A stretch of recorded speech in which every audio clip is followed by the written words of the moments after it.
안녕하세요. 달나무입니다.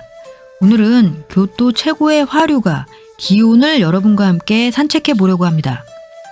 기온은 일본 제1의 화류계 기생이 있는 곳입니다. 일본은 기생 문화가 전통으로서 지금도 이어지고 있는데 그들을 게이샤와 마이코라고 부릅니다. 그런데 여기서 오해하시면 안 되는 게 그들은 그저 술 시중을 드는 호스티스나 술집 작부 같은 게 아니라 전통 노래와 춤, 삼위생과 같은 악기를 연주하며 술자리에서 흥을 돋워주는 예술인 같은 여성입니다. 오늘은 일본의 게이샤 문화와 그들의 메이크업, 그리고 그들이 입는 기모노 의상의 에로틱함까지 모든 걸 파헤치고 그들이 사는 기온 육악의 거리를 함께 걸어보도록 하겠습니다. 그러면 게이샤와 마이코의 차이부터 알아볼까요? 마이코는 게이샤가 되기 전 단계라고 할 수 있습니다. 현재 교토에서는 중학교를 졸업 후 만 15세 무렵부터 20세 무렵의 여성이 게이샤가 되기 위한 견습 기간을 가집니다. 그 기간 동안에는 춤, 다도, 옷차림, 손님 시중 들 때의 예의 등을 선배 게이샤로부터 철저하게 교육을 받습니다.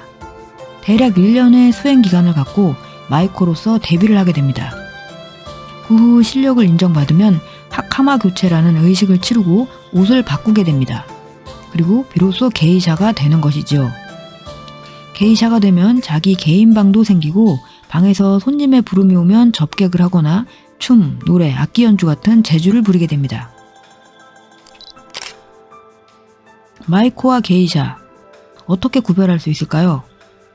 옷차림이나 머리 모양으로 쉽게 알아볼 수가 있습니다. 마이코의 경우 가발을 안 쓰고 자신의 진짜 머리를 닦거나 묶고 있습니다. 그리고 그 위에 화려한 꽃비녀를 달고 있습니다.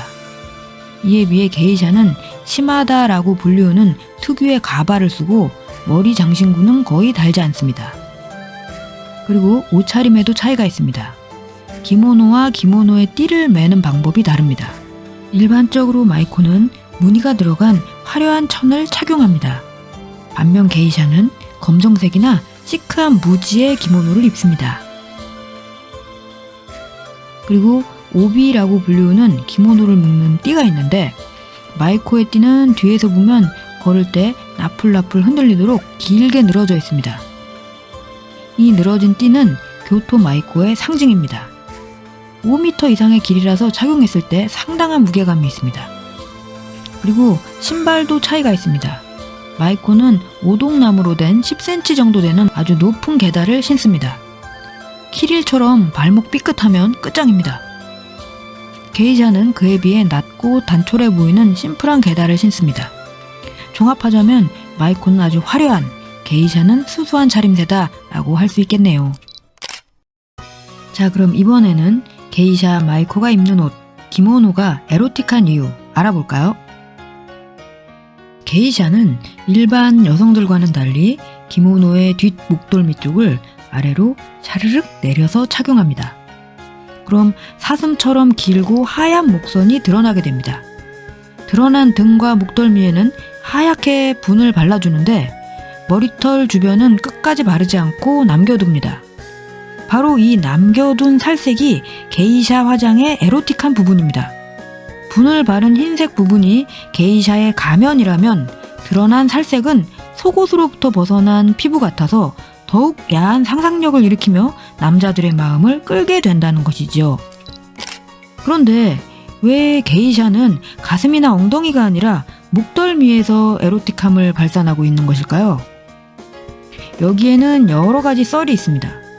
첫 번째, 에도 시대 일본 문화는 유교의 영향을 받아서 가슴이나 엉덩이의 노출이 허락되지 않았다.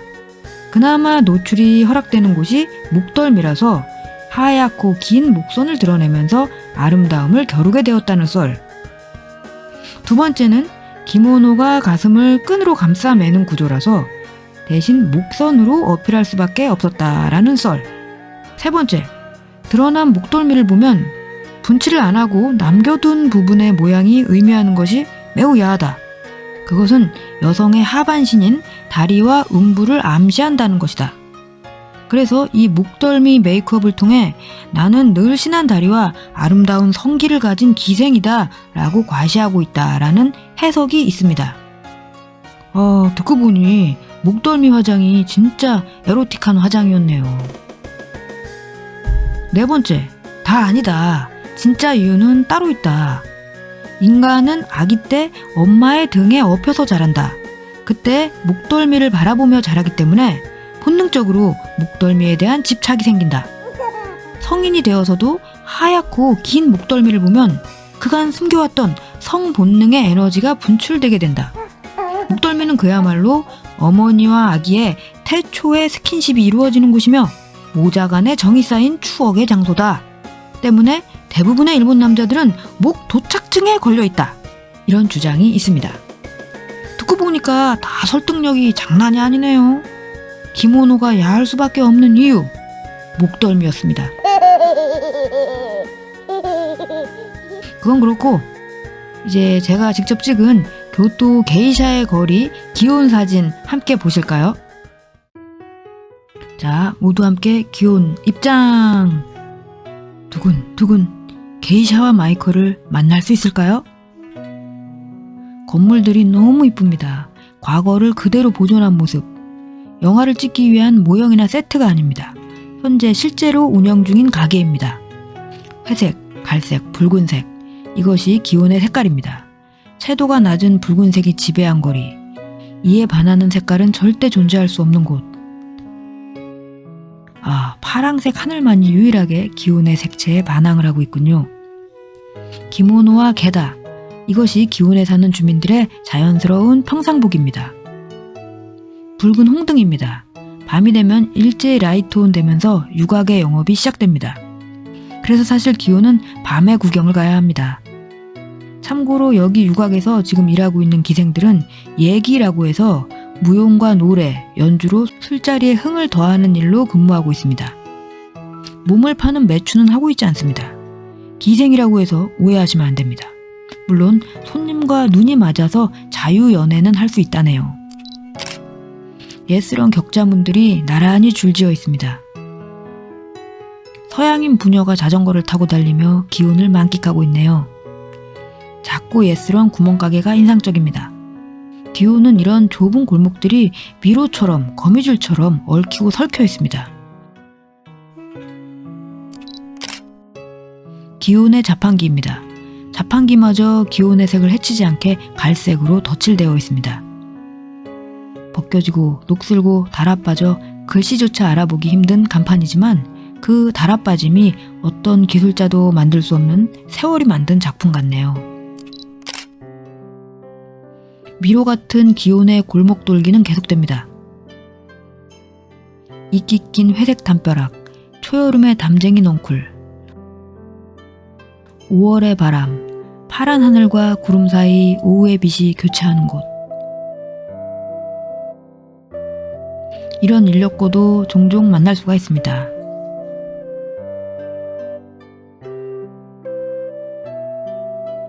하늘도 참 예쁜 날이네요.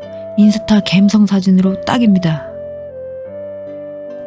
기온의 거리를 빠져나와 근처의 동네를 더 둘러보았습니다. 그냥 발 닿는 대로 목적지도 없이 걸어보았습니다.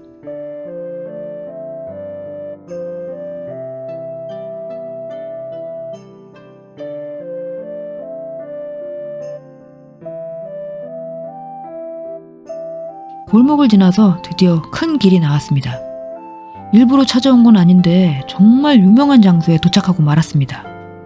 구글로 교토의 유명한 장소 이렇게 검색하면 대표처럼 나오는 곳입니다. 바로 법관사의 야사카탑. 짜잔! 이 자리, 이 골목에서 바라보는 야사카탑의 풍경은 너무나도 유명한 평화롭고 아름다운 교토의 대표적 전경입니다. 이 길을 오르면서 보게 되는 골목의 가게들도 또 하나의 볼거리입니다. 옛날 만물상 같은 느낌의 전통 선물 가게들이 줄지어 늘어서 있습니다.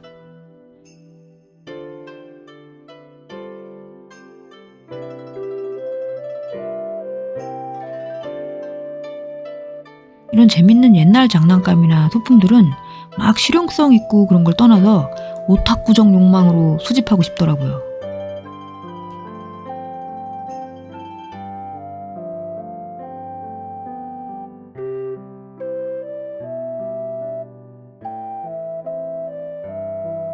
마지막으로 골목에서 만난 고양이입니다. 야옹아, 너희 집은 어디니?